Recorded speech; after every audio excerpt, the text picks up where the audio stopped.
Hi Capricorn, welcome to Higher Source Tarot for your weekly tarot check. This is for the week of March 14th through March 21st for all Capricorn, Sun, Moon, Rising, and Venus. And if you are new to the channel, thank you for joining us and welcome. I post new readings every Friday, then again Monday or Tuesday. So if a reading doesn't resonate, you can always check back in a couple of days. You could watch a different part of your chart. You could even watch an older reading if the title speaks to you. Tarot is sacred divination, so the readings are timeless.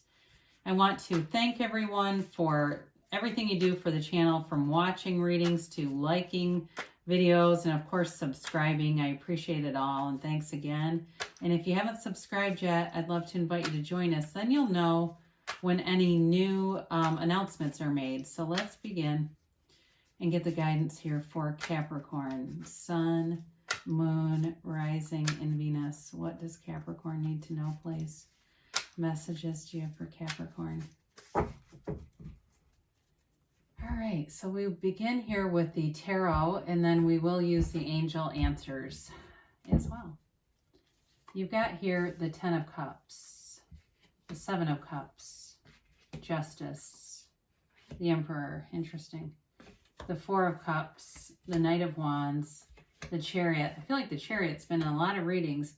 And the Two of Pentacles. Well, I do feel like they're kind of telling you not to take things too seriously, because you definitely have things that are moving forward. I mean, you've got victory, success, you've got wealth here, and have overall happiness. It's a very happy kind of an energy here. You have water, Pisces, Cancer, Scorpio. You've got Cancer in the Chariot, you have Aries here, you have Libra here, and you do have fire and earth as well. So the Ten of Cups offers you a very harmonious energy field. You know, it's celebration. It's that rainbow after a storm. It's feeling like you've achieved something. It's like there's some big accomplishment here, and it's a 10, so it's a new cycle. And I feel like, you know, as I start to look at these, there's something about a new cycle moving forward. And I do feel like it's got a lot of elements to it. It feels like it brings in honesty, the truth, but there's also this passionate undercurrent to it, you know, kind of like this wanderlust or this zest for life. There's something about this, almost like a new lease on life. And so with the Ten of Cups, you definitely can't go wrong with this. It is subjective, though. So everyone can have their own Ten of Cups. That's one of the nice things about it. It's like it's happiness all around you. So work is good, your family's good, your friends are good. You're not down in the dumps or off in the weeds somewhere. You're really in a place where you're enjoying the people around you too, right? So you don't have like that sort of nagging thing about how do I get away from some of these people.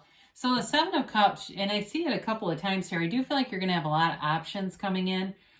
So for some of you, if you've not been in a serious relationship, you may have a little bit here in terms of having different people showing up. It's entertaining, but I feel like you're going to be using your discernment with this. You're not going to just jump into a relationship with the first cup that's offered to you here.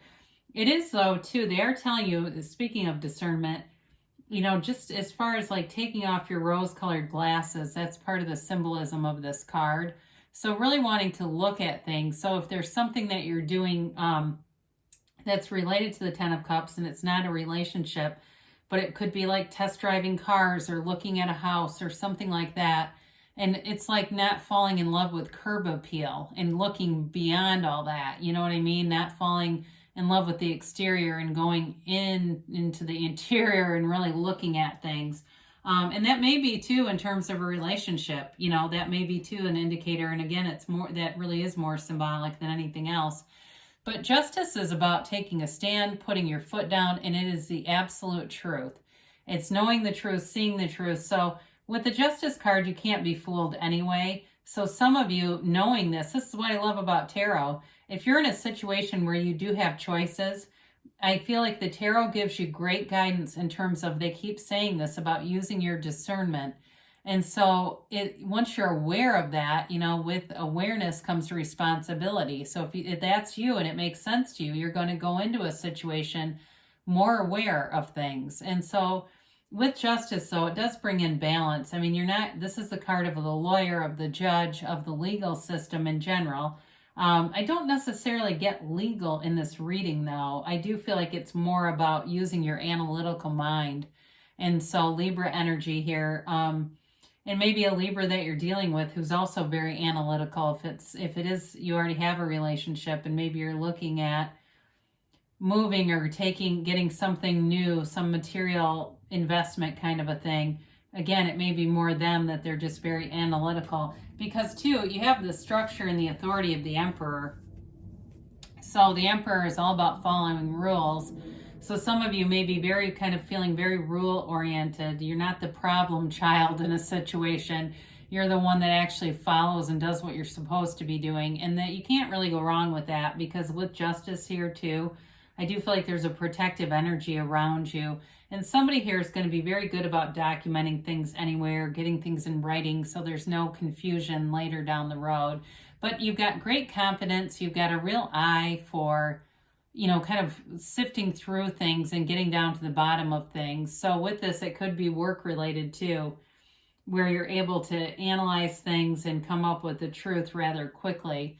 But like I said before, the Emperor too has money. It's not a card of poor, this is somebody who's, they're an emperor, right? The emperor's new clothes.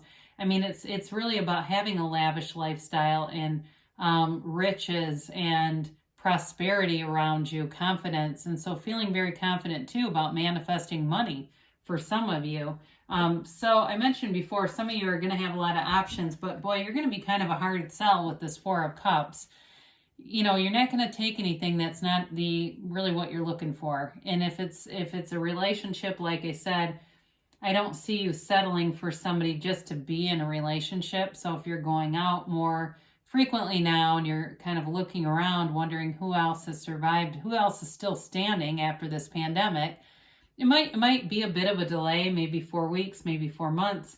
I mean, that's not that much time though, really, in the course of a year, but it does feel like you're not that interested in just settling, and you shouldn't be, because you're worth it. You have a lot to offer. And if it's a job too, though, again, like I said, you're not going to just take the first thing that comes in. So I do feel like you have people, though, interested in you with this Knight of Wands. It's communication coming forward, it's action, and it's wanting to move forward. So you may have somebody who's interested in you and is rather persistent with this.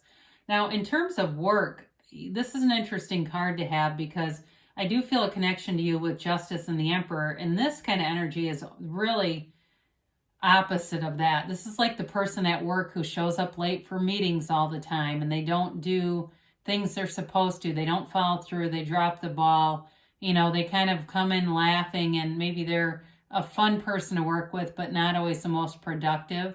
And so with this energy, I do feel like there might be a little bit of a issue there, but not huge, because you have such confident energies here. Again, I feel like too, you have overall a harmonious aspect here. So there may be something that happens that helps alter this a little bit and gets somebody into line. That doesn't really mean that it involves you, but it helps you. So with the Chariot here, again, this is a wonderful card. Victory, success. It's in the major arcana. It's when the soul learns about achievements and gains and goals. So some of you are setting goals, maybe financial, and it may be even with love, wanting to set a goal like, I'm going to put myself out there and give myself this much time and see how it goes, and evaluate and see, what do I need to become this? What do I need to do in my life to be this, point of attraction? Because this is a law of attraction card. It's all about manifesting, and he creates his own reality. There's no second guessing that. He doesn't second guess it, neither does anybody else. He has the manifestations around him to prove it. So it's moving forward, but it's not necessarily with brute force. It's not that power or force manifesting or hope manifesting. It really is through more of a deliberate alignment with universal power. So some of you may be watching more spiritual type or motivational videos, or listening to them as you're driving to work. Now, the Two of Pentacles shows up, and there's infinite abundance here. Maybe about organizing money. Again, I feel like you have money showing up here. But it also can be about managing your time too, and kind of keeping things fun and not letting yourself get overwhelmed if you have a lot of responsibilities. And some of that might be about balancing this work life, love life kind of thing, trying to figure out how does this all make sense in your life. But I do feel like you'll do it because this is having fun too. It's not an incredibly serious energy. But it does feel like you may be on a whirlwind for some of you. If you're out in the dating scene, you may be having a lot of dates. I definitely see that. Or a lot of interested people, whether you want them or not, they're going to be looking at you. So get ready for that, right? You must be looking good because you've got a lot of eyes on you. All right, let's see here about a timeline for Capricorn. And a yes, no, maybe.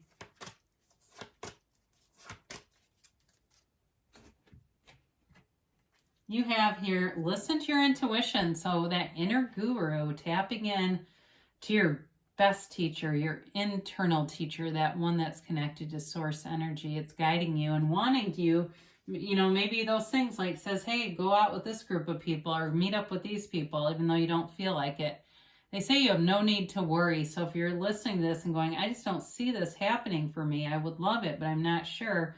They say no need to worry because especially those of you that are not that interested in a lot of offers, you're interested in finding the one. There's billions of people. They're out there and they're also seeking you. Now they have to get more information. So for some of you, if it's work-related stuff, there might be some information that really helps you in terms of the Emperor Justice type of energy here. Again, I do feel like there's information coming though. I mean, there's definitely something about the truth coming out here. They say that you have perfect timing. And they're giving you a yes. And I haven't had this kind of a yes in quite a while in a reading. So it's nice to see that. So they're telling you that you can have, do, or be anything, Capricorn.